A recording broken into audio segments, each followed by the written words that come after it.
Imagine waking up on the last morning of the year and barely recognizing the woman in the mirror, not because she became someone fake, louder, or harder, but because she finally stopped living on autopilot.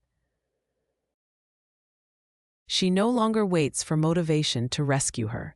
She no longer explains her dreams to people who are committed to misunderstanding them. She has become calmer, clearer, more disciplined, and strangely more alive. This kind of rebrand does not begin with a new hairstyle or a perfect morning routine. It begins with honesty. So the first habit is a weekly life audit. Once a week, sit down with 3 simple questions. What is working? What is draining me? What must change before this year ends? Do not write vague things like, I want a better life. Write the truth. I am tired of feeling behind. I avoid money because it scares me. I spend my evenings consuming instead of creating. The truth may sting for 5 minutes, but denial can waste 5 years. The second habit is choosing a future identity before your current life gives you permission. Most people wait until they feel confident, successful, organized, or beautiful before they act like that version of themselves. But rebranding works the other way around. You decide who you are becoming and then you start practicing her. Write one sentence that begins with, by the end of this year, I am the woman who. Maybe you are the woman who keeps promises to herself. Maybe you are the woman who builds financial stability. Maybe you are the woman who walks into rooms without shrinking. This sentence is not decoration. It becomes your filter. The third habit is to remove the evidence of the old identity from your environment. Your room, desk, phone, closet, kitchen, and calendar are not neutral. They are quietly training you every day. If your space says chaos, your brain will try to survive chaos. If your phone says distraction, your focus will be eaten before breakfast. Start small. Clear 1 drawer. Delete 10 apps you do not need. Unfollow accounts that make you compare instead of create. Put your learning notebook, your workout clothes, your water bottle, or your business plan where you can see them. Your environment should make the next right action easier than the old escape. The fourth habit is building a morning anchor, not a perfect morning routine. A perfect routine breaks the first time life gets messy, and life always gets messy. An anchor is different. It is one reliable action that reminds your brain who is in charge. It could be making your bed, writing 3 lines in a journal, stretching for 5 minutes, or planning the day before opening your phone. The point is not to impress anyone. The point is to begin the day with proof that you can lead yourself.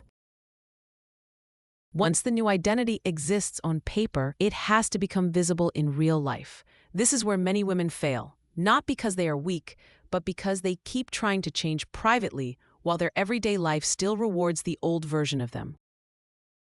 So the fifth habit is using your calendar like a leadership tool. Do not put your goals in your head and hope your future self will feel inspired. Put the actions in your calendar. If the new version of you studies, exercises, creates, learns a skill, or prepares healthy meals, then those moments need a place to live. A goal without a scheduled action is just a nice thought wearing lipstick. The sixth habit is creating a visual signal for your new chapter. This does not mean buying a whole new wardrobe or pretending to be someone you are not. It means giving your brain and the world one visible reminder that something has shifted. Maybe you choose a cleaner style.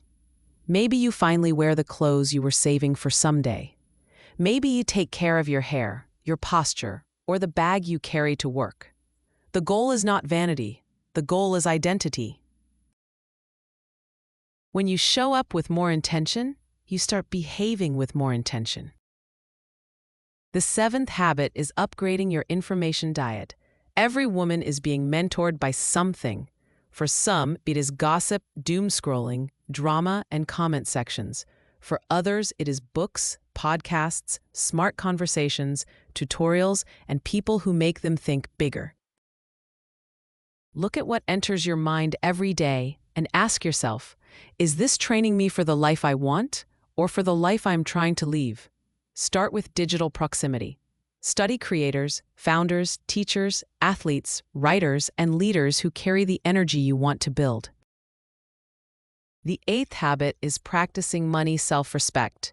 If you want to rebrand your life, you cannot keep treating money like a mysterious adult topic that belongs to someone else. Start tracking what comes in and what goes out. Learn one money concept per week. Build a tiny emergency fund. Sell one thing you no longer need. Learn a skill that can increase your income. Ask better questions. How can I become more valuable? What problem can I solve? What would make me more independent by the end of this year?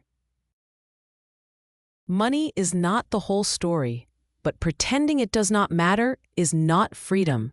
It is avoidance in a pretty dress. The ninth habit is setting boundaries with the version of your life that keeps pulling you backward. Some people, habits, conversations, and environments are not evil. They simply belong to an older chapter. You do not have to make a dramatic announcement. You can quietly stop over-explaining, stop replying instantly, and stop making yourself available for chaos. Every boundary is a vote for the woman you are becoming. The 10th habit is documenting proof even before you feel proud of the process. Most women only want to document the polished version, the clean desk, the finished result, the moment when everything finally makes sense. But the most powerful evidence is created in the messy middle. Take private videos, write short notes, record voice memos, and save screenshots of small wins. Keep a simple list called Proof That I Am Changing. Maybe today's proof is that you went for a walk when you wanted to scroll. Maybe it is that you sent the email, opened the spreadsheet, cooked instead of ordering food, or chose silence instead of arguing. This matters because your brain forgets progress when life feels uncomfortable. It will tell you that nothing is working, even when you have been showing up for weeks. Documentation becomes your evidence folder. It reminds you that change is not one dramatic movie scene. It is 100 quiet moments where you chose differently. The 11th habit is the weekly CEO review. Once a week, meet with yourself like your life matters, because it does. Open your calendar, your notes, your money tracker, and your honest feeling. Ask yourself, what did I promise? What did I actually do? What drained my energy? What created momentum? What needs to be adjusted next week? This is not a moment to bully yourself. A good CEO does not destroy the company after one bad week. She studies the numbers and makes better decisions.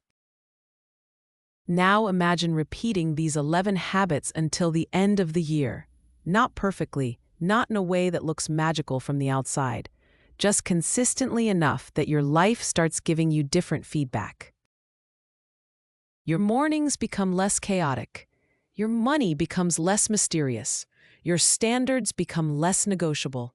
Your confidence stops being a mood and starts becoming a reputation you build with yourself. And one day, you will notice something small. You will handle a problem that used to break you. You will walk into a room without apologizing for existing. You will look at your calendar and realize that the woman you once imagined has been quietly taking over your life. Not because you waited for the perfect year, but because you used the year you had. So do not ask, can I really change by the end of this year? Ask a better question. What would the woman I am becoming do today? Then do the smallest, honest version of that. Clear the desk, plan the week, learn the skill, send the message, set the boundary, track the money, press record, begin again tomorrow. Because a life rebrand is not about becoming unrecognizable to impress other people. It is about becoming so aligned with your own future that the old version of you no longer runs the room. And that is when everything changes.